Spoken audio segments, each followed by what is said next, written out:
for joining us for this second in a series of videos designed for Linfield College parents. My name is Debbie Harmon Ferry, and I'm the Director of Alumni and Parent Relations. Every couple of weeks, I will meet with a different campus expert and ask my guest a variety of questions that may be of particular interest to parents. My guest today is Jeff Mackay, who's Associate Dean of Students and Director of Residence Life. Jeff is himself an alumnus of Linfield College, and Jeff has worked here for over 25 years. In his current position, he is responsible for housing on campus, training the residence life staff, training the resident advisors, or RAs as we like to call them, student conduct, assessment of outside of classroom learning, and much, much more. Thanks for joining us today, Jeff. Thank you. I'm pleased to be here. Great. I want to ask you a few questions that parents may have particular interest in. First of all, what is the residency requirement at Linfield? How many years do we need students to live on campus? Sure, it's a great question, and one we get often from parents. We're very proud about Linfield's residential environment and the residence life that we have on campus, and we require students to live on campus for 3 years or until they're in their 4th year of college or turn 21 prior to the start of the academic year. We do that because we think that the residential experience is a great learning opportunity for our students. And we know at Linfield, students who live on campus get a higher grade point average than students who live off. Nationally, statistics show that students who live on campus graduate at higher rates than students who live off. Students who live on campus are more engaged in life both in the classroom and outside the classroom because of opportunities to be involved in resources, to have a study partner down the residence hall. And we think because of that and because it lends to student success, we want students to live on campus. So at any given time, we'll have 80 to 85% of all students living in college housing or college affiliated housing. And so that's really where the life of the campus is. Terrific. Thank you so much. I suspect that has a great effect on the community feeling at Linfield. Oh, it absolutely does. And students are, we know that the focus of students is the academic classroom experience, but so much more goes on at Linfield. And for students to have that opportunity in the residence halls and have leadership opportunities within the residence halls to develop those skills, we think is very important to student success. Thanks. Now, I notice you refer to them as residence halls. Some colleges call them dorms. What is the difference? Well, and I think many of our parents out there who had a college experience would have talked about their experience of, oh, this was my favorite dorm when I was in college. But really the trend now is to move towards the word residence hall. Dorm, it really refers to a place where you sleep. And we want our residence halls to be more than where students go home at night and sleep. It needs to be a place where they are actively engaged in the community. They're learning about skills and developing opportunities to expand their knowledge of how they interact within a community and what it is to be a member of a community and what it is to have someone down the hall that's different from themselves and how do they work in that diverse community and what it is to be engaged and give back to the community through service. And they can do that all in their residential environment, and so that's why we call them residence halls. Okay, terrific. Now you talk about students interacting with people that might be different from themselves. I imagine that's an opportunity, but can also be a challenge. What would you tell parents who get phone calls saying, I can't stand my roommate, this isn't going to work, I'm having trouble getting along with my roommate? Do you have any advice here? And we're going to first tell parents that we see conflict as part of what happens in everyday life. We understand that there's going to be conflict in any relationship, and that's going to occur in a roommate relationship, and we expect that to occur, but we're going to try to give residents the skills to overcome that. The first thing that students are going to do when they arrive on campus, within the first week of classes, they're going to sit down with their roommate and go through a roommate agreement. And that roommate agreement is about a 4-page document that really goes through things and is really a guide to help open up a conversation between the 2 roommates or the 3 roommates if they live in a triple. And it's a really useful tool to start a dialogue. Because so often our students just don't know how do I start that? What do I say? And it talks about what do I need to study? What are we doing on sharing things? What are we doing on cleaning? How do we talk about when we bring guests over and what does that mean? And it starts those conversations, and then it really allows, should a conflict arise, the opportunity to go back to that agreement and say, what did we say about this? And what did we do about this? And so should a conflict arise, for many of our students, the first reaction is, well, I must move. Find me a new place to live. I can't stand it. This just isn't for me. We're so different. I need to move. And we're gonna say, no, here's an opportunity to grow. And here's an opportunity to learn about your communication skills. Here's an opportunity to learn about how to advocate for yourself, but also how to recognize that sometimes forgiveness or reconciliation is an important skill to have. So we see these as really the opportunity to start building lifelong skills for our students in how do they manage conflict? How do they really develop deep, meaningful relationships that could be a partnership for life, could be a work relationship that they're going to experience, because they're going to have conflicts there. But if they learn now how to overcome those conflicts, those are going to be some really good skills that they're going to develop. And we have RAs that are trained on how to help resolve those conflicts should the student need some assistance. Our area directors, who are our professional staff, are there to really help students through that. We'll give them some lessons on how to use I statements and how to communicate effectively. And so those are some things that, if they haven't had a roommate experience, which most of our students haven't had, those are going to be some bumps that many of our students experience. But we see those as positive opportunities, really, for learning and growth. Great, thank you. I do have a success story for you. We actually have a relatively new alum named Daniel, and when he was first assigned his roommate, he looked his roommate up on Facebook or Twitter or whatever. Right, yes, Facebook, yeah. Very common for our students to do. Saw his profile and instantly said, this will never work. Yeah. I'm not going to get along with this guy. Yeah. We don't have enough in common. He likes the Seahawks. I don't like the Seahawks. I don't like his music.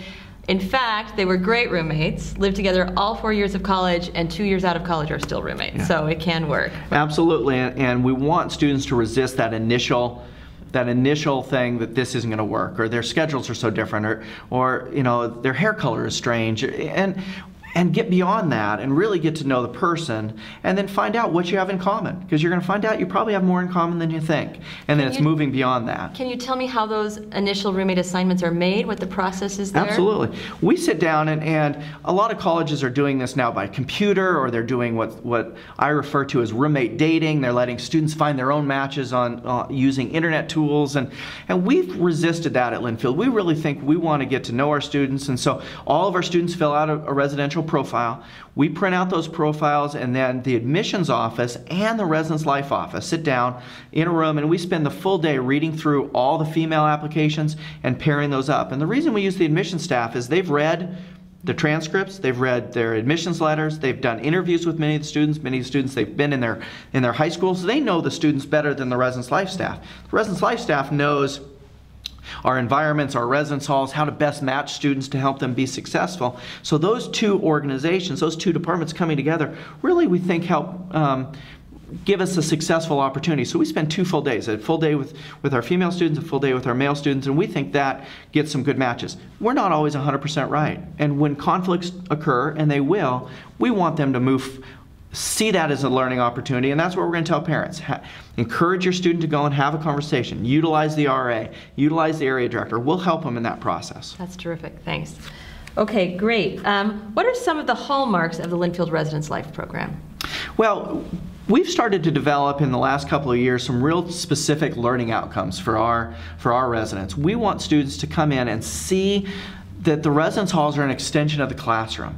And there's so much learning and wonderful learning that goes in our classroom environment. But we see that learning also occurring outside the classroom. And so we're going to expect students to learn about what it is to be a member of a community. That there are rights and responsibilities for everybody to be a member of the community. And when students leave our residential community, they're going to understand that they need to be, whatever community they move into, an actively engaged member and an actively engaged citizen. And what does that mean? We hope that when they leave, they're going to understand service is an important component of being a member of a community, and that they're going to go and get involved in the PTA or the local habitat group or work with the Chamber of Commerce, because we feel that those are important things. And they're going to start learning some of those skills about the importance of service here and what it is to be a member of the community. And really, you have rights as a member of the community. They have right to play their music as loud as they want, as long as that doesn't infringe upon the person next door's right to be able to sleep or study or have a conversation. And so how do you understand those rights and those responsibilities as they go forward? We also are going to tell students we're going to work on their communication skills, and the roommate relationship is an important part where they're going to learn that. How do they learn to have those communications? Not only with their roommates, but with people down the hall. How do they learn to interact with faculty? So if they're struggling in a class gaining concepts, you know, the RAs are trained to say, What would you have a conversation with your faculty? How would that be like? What would that be? And so we think communication skills can be developed in the residential environment. We want students to learn to value diversity. We know we're living in a much more multicultural environment, and diversity is really, students that are adept at diversity, students that are more multicultural competent, are very skilled in going out and showing that to employers, and really are people that employers are looking for. And we want students to learn to understand that valuing diversity, that a diverse community is an important criteria for what they should be looking for when they leave. They want to be a part of a diverse community, and learning to value that diversity we think is an important thing, and that's going to occur in our residence halls. 37% of the new incoming class, the new students this next year, are students of color. And so they're going to experience that diversity firsthand, and we want them to understand. And that diversity goes beyond racial profile, the racial profile of our students, but goes on to our social economic diversity, our gender diversity, our sexual orientation, and understanding that you're going to work in an environment that is so diverse, and we want students to understand how to value that and how to become multicultural competent in that. And then our final one is skills for success. We want students to learn how to be successful. How do you be most successful academically? How are you successful socially? And how do you navigate some of those social pitfalls? You had parents that might have been monitoring some of your social behavior when you were a student. You're going to have freedom to make skills on when to study, if to study, when to go to class or not go to class. You're going to have the freedom to make decisions around use of alcohol and drugs and sexual relations. And we want students to learn how to make healthy decisions and successful decisions. And we're there to help them. The student affairs staff is there to help them and create environments in which they can be successful. But many of those conversations are going to occur in the residence hall.